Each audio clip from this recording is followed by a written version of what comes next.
it over to Isaiah here.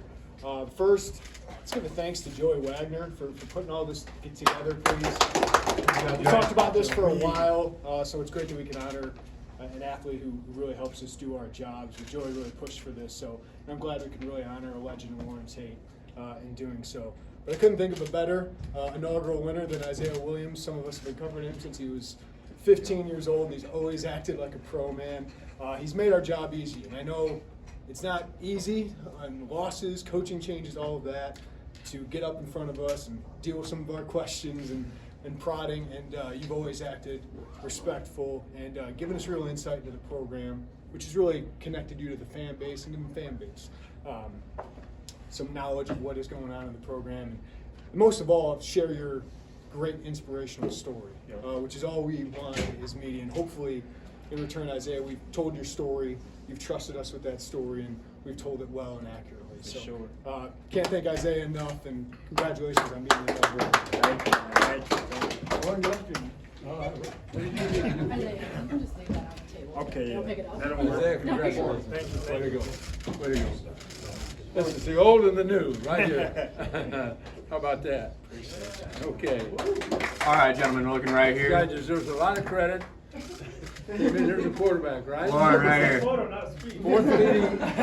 Fourth leading receiver with 82 catches historically, and he did it twice. All right, Loren, go ahead and look right here. Right here, right here. Beautiful. Don't lie.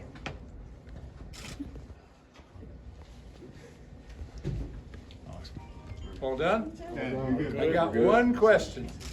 Okay, no question. This is just rattling around my brain, and pretend like I didn't ask it. Could you have caught a pass on first, second, or third down at Michigan a year ago, 2 years ago? We needed a first down. I'm sitting there thinking, throw the ball to Isaiah. And they didn't, and we lost. All good. We all good? Good, man. You want to say anything? Anything at all? Just thank you, man. Like, I know all of us, means a lot that you came up for this, and we're always so good for us for 5 years. And as much as, like, y'all been thanking me, and I guess I've been a blessing to y'all. Y'all been a blessing to me.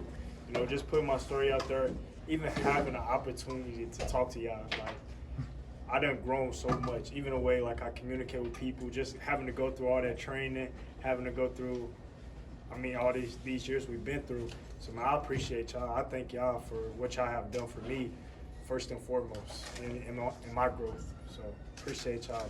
When you first started talking to people, media-wise, were you nervous about it, or was it fine? Was it always fine? I was nervous. Okay. Just being a 17-year-old kid, Right. and then, you know, like, a lot of times you don't know what to say. Sometimes you get a question that throw you off guard, and you have no idea what to say. But then over time, you just become more comfortable. You just continue to learn, continue to grow, and then them things just continue to show in life, the way you talk to people, the way you communicate with people. And then, like, y'all gave me a great platform to put my story out there so people can know who is Isaiah Williams beyond football, you know, like, and that's what, I feel like that's what all sports about, you know, motivating other people, helping other people. But how you gonna motivate people if your, like, story out there, if you're not being able to talk to them? And I feel like y'all made it easy, because I'm not a big social media guy, so when I'm posting all the time, so I feel like y'all made it way easier on me to get my story out there so people can know who is Isaiah Williams, you know, beyond the helmet. Isaiah, what advice would you give to the young kids coming into big-time college football in terms of how to handle the media? And first of all, just be you. Be you, have fun with it, and always be humble. Like, in life, the way you communicate with people, and understand, like, you have a story, and you have a story that could help motivate somebody else. So share your story. That's why you always have to be you. You be yourself, and you can help motivate somebody because of it. Because it's somebody that's going to go through some of the same things you went through, and watching a video on YouTube or watching a video on Twitter, like, it could really help them a lot. What do you hope your story does, especially for kids in your city? And I hope it inspires them that anything is possible. I mean, a 5'9" kid coming to play Big Ten football and play quarterback, and then he go play receiver, and then he have a chance to go to the combine. Now he got a chance to, you know, be drafted. Like, some things that's not supposed to be done, but all, like glory to God that I've been given the platform, I've been given the abilities and the opportunity to do what I do. Like I hope that I inspire them to let them know like whatever like dreams and aspirations they have, like it's possible. Like you could do it if you work hard, you put God first, and you're able to survive the storms. Understanding like it's gonna be good and bad, and looking at both of them the same way and understanding it's things to learn from the good and it's also things to learn from the bad, and it's just part of the journey. Like, man, it's a blessing. Have you seen guys not be themselves, and then without naming names? How does that go usually? Man, I see it a lot. I seen it a lot at the combine. Like a lot of guys just not being themselves, and I think eventually it just catch up to them.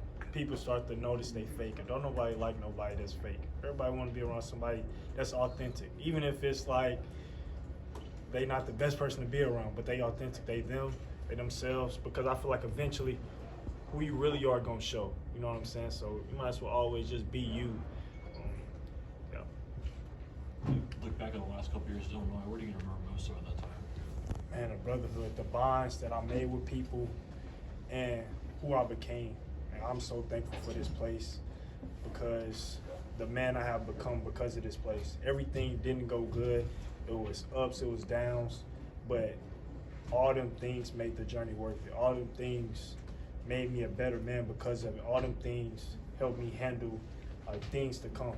Like for example, like one thing that just happened to combine.